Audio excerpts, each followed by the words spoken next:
Make your studies effective with Study Track.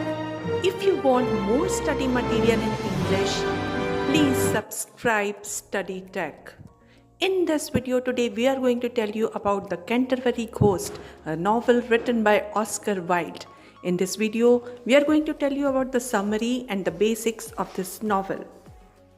Dear friends, when you look at the title of this novel, you'll think that it is a ghost story, but in fact, it is not a ghost story. It is a humorous story in which the ghost tries to scare a family, but in turn, he himself is scared by the family members.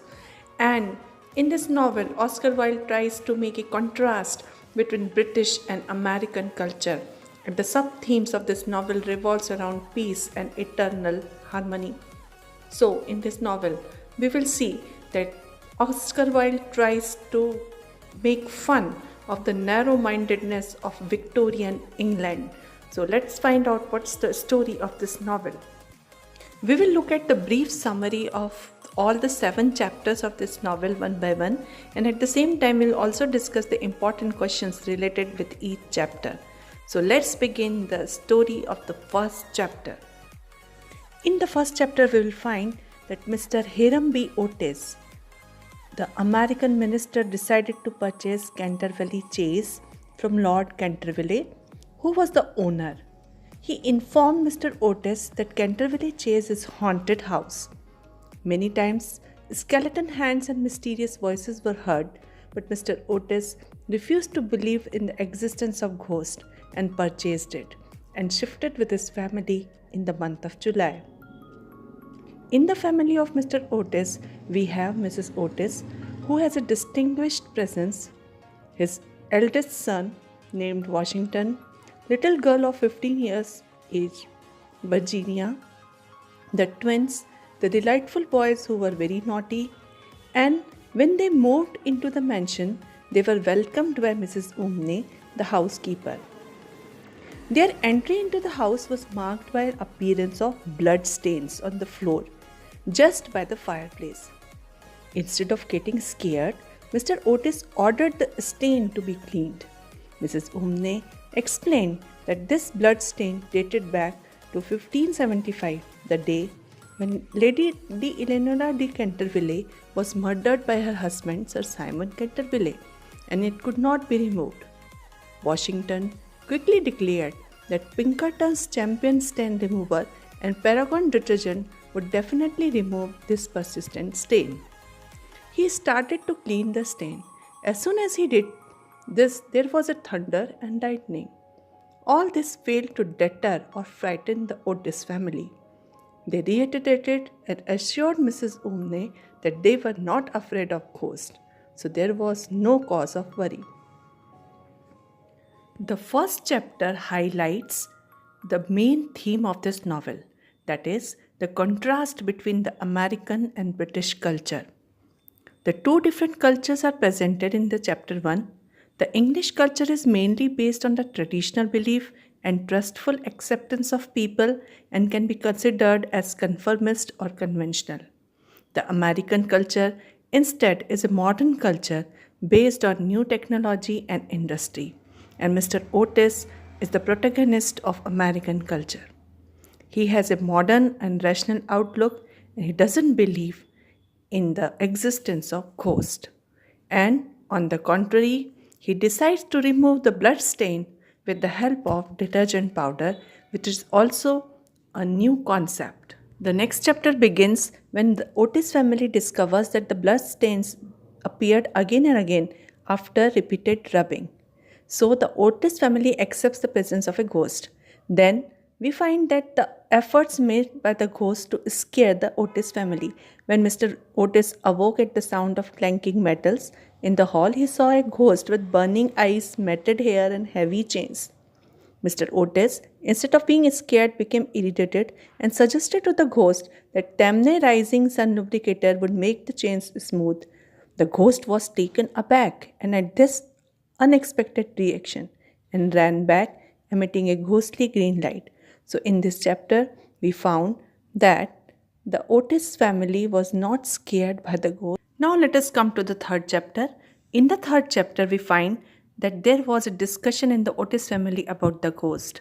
They were surprised that the stains kept changing their color, and the Virginia, who felt very depressed after looking at the different colors of the blood stains.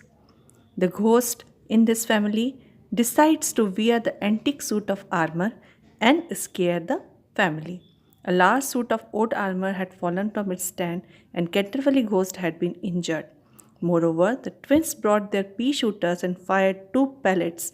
Mr. Otis brought his revolver and ordered the ghost to hold up his hands. This enraged the ghost, and he fled, extinguishing the candle, giving out frightening sounds. Again, the ghost encounters another fright. On 17th August, he made another attempt to frighten the Otis family. He selected a special dress, and at midnight he left his secret chamber. He glided through the corridors when suddenly he saw a horrible ghost before him. However, when he rushed towards the other ghost, the head slipped out, and he found himself clutching only a white sheet which the twins had hung there to play a trick on him. The ghost was very angry, and he swore and decided the future course of action. He retired to a comfortable lead coffin and stayed there till evening. So, in the second and third chapter, we had seen the efforts made by the ghost to scare the Otis family, and every time he was humiliated, either by Mr. Otis, Mrs. Otis, or by the twins. So, it was just a reversal of situations. The story is told from the point of view of ghost and not from the point of view of the Cantor villages. So now let us move on to the fourth chapter.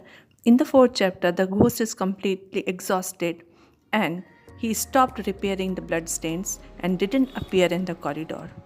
The twins are very versatile in planning ways to trouble and humiliate the ghost, and the latest trick which they decided to frighten the ghost were like this. They stretched the strings across the corridor, over which he tripped in the dark. Once he slipped on a butter slide which the twins had constructed for him on the staircase, and this was very annoying for him. So he decided to teach a lesson to the twins. So the ghost plans to appear in a grand disguise, which took about 3 hours to get ready.